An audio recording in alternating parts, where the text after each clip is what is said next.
ജിജീസ് favourite വേൾഡിന്റെ വചന കേൾവിയിലേക്ക് എല്ലാവർക്കും സ്വാഗതം. പ്രതിദിന വിശുദ്ധ വേദ പുസ്തക വായന 901 ദിവസം. നഹൂം പ്രവാചകന്റെ പുസ്തകം 3-ാം അധ്യായം. രക്തപാതകങ്ങളുടെ പട്ടണത്തിന് അയ്യോ കഷ്ടം, അത് മുഴുവനും വ്യാജവും അപഹാരവും നിറഞ്ഞിരിക്കുന്നു. കവർച്ച വിട്ടുപോകുന്നതുമില്ല.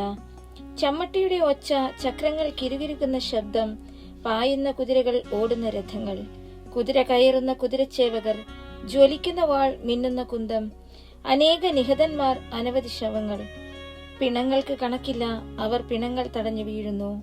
പരസംഗം കൊണ്ട് ജാതികളെയും ക്ഷുദ്രപ്രയോഗം കൊണ്ട് വംശങ്ങളെയും വിൽക്കുന്നവളായി ക്ഷുദ്ര നൈപുണ്യവും സൗന്ദര്യവുമുള്ള വേശ്യയുടെ പരസംഗ ബഹുത്വ നിമിത്തം തന്നെ ഇങ്ങനെ ഭവിച്ചത്.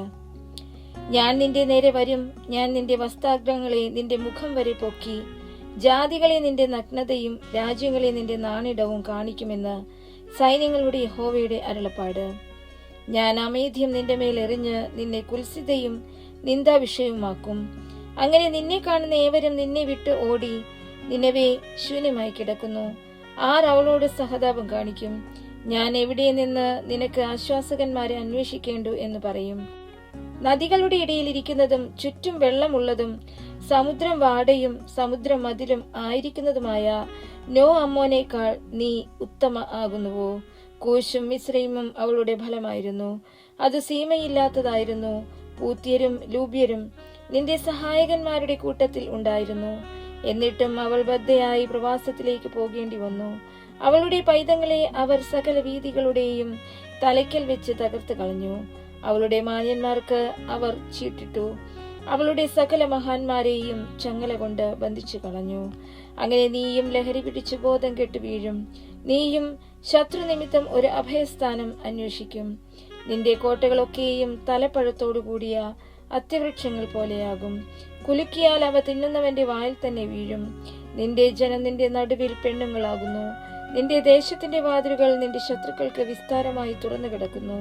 നിന്റെ ഓടാമ്പലുകൾ തീക്ക് ഇരയായി തീർന്നിരിക്കുന്നു. നിരോധത്തിനു വേണ്ടി വെള്ളം കോരിക്കൊള്ളുക. നിന്റെ കൊത്തളങ്ങളെ ഉറപ്പിക്കുക. ചെളിയിൽ ചെന്ന് കളിമണ്ണ് ചവിട്ടുക. ഇഷ്ട കയച്ചു പിടിക്ക. അവിടെ തീ നിന്നെ ദഹിപ്പിച്ചു കളയും. വാൾ നിന്നെ ഛേദിച്ച് വീട്ടിലെന്ന പോലെ നിന്നെ തിന്നുകളയും. വീട്ടിലെന്ന പോലെ നിന്നെ തന്നെ പെരുക്കുക. വെട്ടുക്കിളി എന്ന പോലെ നിന്നെ തന്നെ പെരുക്കുക. നിന്റെ വർത്തകന്മാരെ നീ ആകാശത്തിലെ നക്ഷത്രങ്ങളെക്കാൾ വർദ്ധിപ്പിച്ചുവല്ലോ. വീട്ടിൽ പടം കഴിച്ച് പറന്നു പോകുന്നു.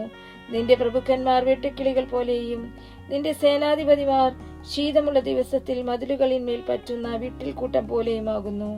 സൂര്യൻ ഉദിക്കുമ്പോൾ അവ പറന്നു പോകുന്നു. അവ ചെന്നിരിക്കുന്ന സ്ഥലം ആരും അറിയുന്നില്ല. അശ്ശൂർ രാജാവേ, നിന്റെ ഇടയന്മാർ ഉറങ്ങുന്നു. നിന്റെ കുലീനന്മാർ വിശ്രമിച്ചു കിടക്കുന്നു. നിന്റെ ജനം പർവ്വതങ്ങളിൽ ചിതറിയിരിക്കുന്നു. അവരെ കൂട്ടിച്ചേർപ്പാൻ ആരുമില്ല. നിന്റെ കേടിന് ഉപശാന്തിയില്ല.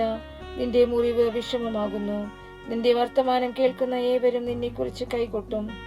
ആരുടെ മേലാകുന്നു നിന്റെ ദുഷ്ടത ഇടവിടാതെ കവിഞ്ഞു വരാതിരുന്നത്?